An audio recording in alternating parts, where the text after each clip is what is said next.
reason, we're always expected to be the moral compass of everything and perfect. And I think that we have to give ourselves the right not to be, you know. But that's something we have to give ourselves, because nobody else is going to give it to you. And that's the thing. And so I really had to get to a place in my life where I was just like, Will might not like this, but too bad. Because guess what? I want it. Yes. My kids, they might be a little uncomfortable because it's not what they're used to. They'll be okay, right? And so as I just started taking those kind of steps to rebuild Jada again, of course you go through little bumps and roads because people are like, I'm not used to you doing that. I understand you're not.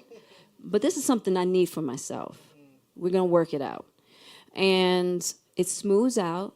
Your family gets to see how you're lighting up. And they're like, ooh, this is a much nicer and Jada and mommy, right? And so then they're like, well, what else do you need? But isn't it amazing how you might be afraid to do that? Yes, but when we're you terrified. do it, yes, it's like it's like everything. we're terrified because I think sometimes too we take on, we really do, because we are in a lot of ways, we're the shoulders in which our families stand upon, right?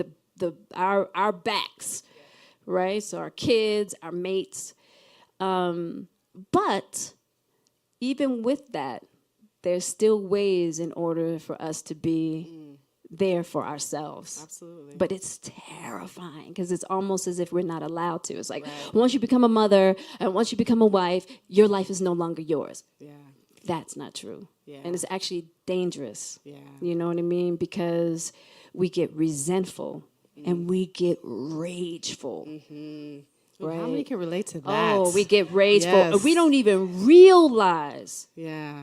I had an epiphany the other day. I did. I had to call Will. I had to call Will and I had to say, you know what?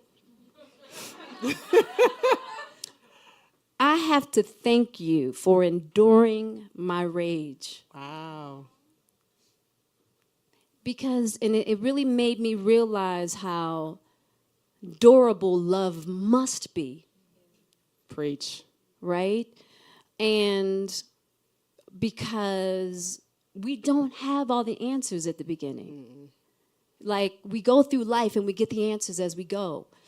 And we can break things as we're finding the answer, you know? And I had that moment where I was like, you really got the brunt of an existential crisis I was having. I had a lot of heartache that had nothing to do with you.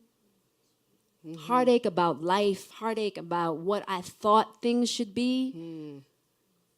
And you just get mad.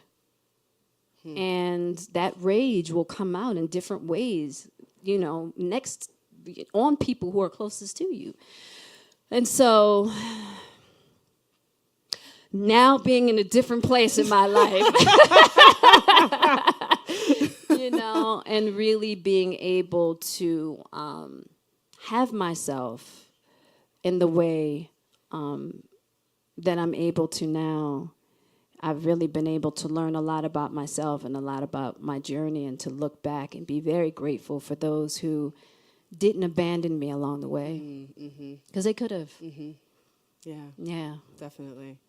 Well, it's so interesting as you talk about journey and evolution, because one of the things that I've been really excited about in terms of coming on in my role with the company is seeing you really, I think, come out in the forefront more as a businesswoman. Oh, yeah. You know what I mean? Like, you know, boss lady, vision. You know, I know when we were having conversations about me joining the team, you had a very distinct vision for how you were hoping, you know, Red Table Talk would be. So my question for you, 5 years from now, Red Table Talk, the show, Red Table Talk, the brand, what does it look like? Well, we're working on a Red Table Talk tour. Yes. So we'll be going to cities. I'm hoping that we'll have Red Table Talk India, Red Table Talk Africa, Red Table Talk China, Red Table Talk Saudi Arabia, Red Table Talk Latin America. We're working on that. And I'm just hoping that we can continue to, expand the community, and just keep growing. We just have our Red Table Talk sorority. Yes. Yes, the tribe. I like to call it the Red Table Talk tribe. Yeah. Yes, definitely. Well, listen, I want to open it up for questions shortly, but I have a little memory, okay, a Jada memory, personal memory that I like to share as we kind of wrap up my part of the talk. I remember going to see you talk at the Million Woman March in Philly. I just put a clip up of that. 1997. Yeah. I was a sophomore in college. Wow. Shout out to my Harvard ladies in the room. we chartered a bus and drove down to Philly from Boston, and you were one of the early speakers. And even to this day, the words you shared about female empowerment, about allyship, just about standing and thriving in your truth stayed with me. And I've said this to people who, are friends of mine, that I feel like you are fully and boldly walking in your purpose right now with Red Table Talk. Wow, thank you. And I firmly believe that. And so I just want to say thank you for having the courage to bring it to the table, having the courage to allow other people and communities to come and be vulnerable in the space.